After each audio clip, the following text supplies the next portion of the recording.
It's been a little bit quiet since, we last caught up with you guys, but yeah, middle of June, we're back up at Coventry. We've all been in lockdown. The Night Fright project in terms of the restoration has obviously slowed down a little bit, but we're back to it slowly. We've got Ben and John and Tom and a few of the other guys sort of working back on Night Fright. So yeah, let's see what's going on.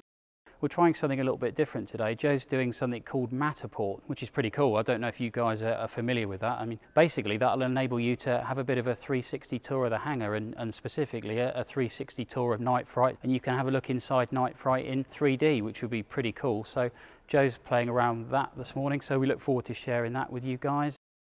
We've had a bit of a move around in the hangar, a bit of a tidy up. There's the tail plane there, which yeah, it's been ready for a while. It just needs putting together and then that can go on to Night Fright.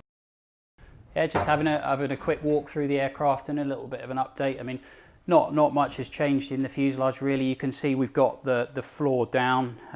It's not secured in position. We've still got to make a final decision on that. As I think you guys know, we're holding out for an original A model floor, which we're still hopeful of, but we're getting there inside.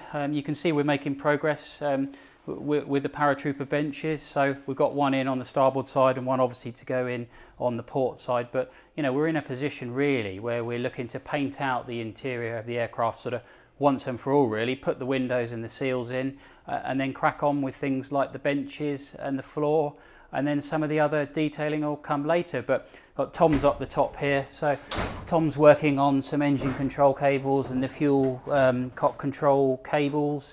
Good time to do that, I guess, Tom, with the flooring up. You've got plenty of access there, haven't you, really? So you'd struggle otherwise, I think. Yeah, so yeah, Tom's up there playing with that.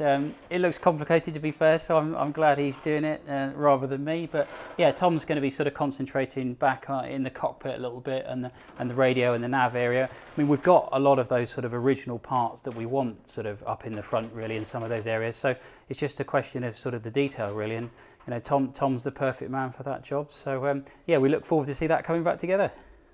And then it's the fuel system really. The fuel tanks are next on the list. So you can see the fuel tanks well, they're pretty much ready. Ben's done a bit on the new breather pipes for the fuel tanks.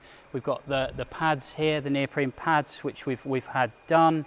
So we're just waiting on the upper rubber protectors for the fuel tanks, which protects the fuel tanks rubbing against the centre section. So once we've got those, it'll just be a case of putting the tanks in really, and that'll be another nice piece ticked off really, and some nice visual progress.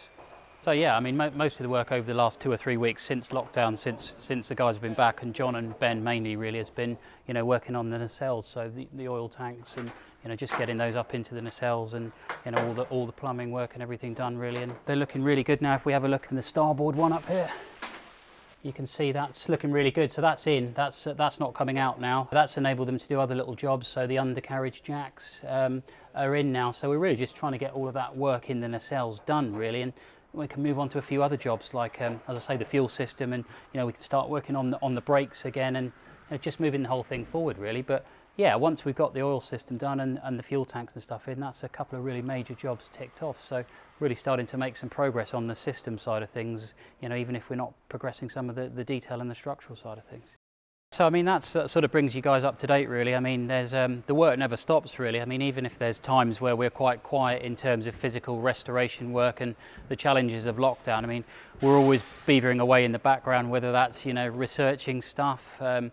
We've been doing plenty of that, looking at the internal and external markings, doing some preparation for the paint scheme, and obviously there's the other side of the project as well, the education. We're making plenty of updates to the website, and the merchandise as well. We've got some pretty exciting things coming online soon actually, a whole new range of merchandise. We're actually going to introduce a children's range as well, and some new t-shirts, and finally some polo shirts, and some very cool artwork from Chad over at Django Studios in the US. So yeah, some pretty cool stuff coming. So yeah, as always, keep your eyes on the website, night-fright.com, and our Facebook page, and hopefully we'll be putting some pretty interesting content out there for you guys, and obviously look out for the Matterport that Joe's going to be launching soon. So yeah, that's it from us, I think.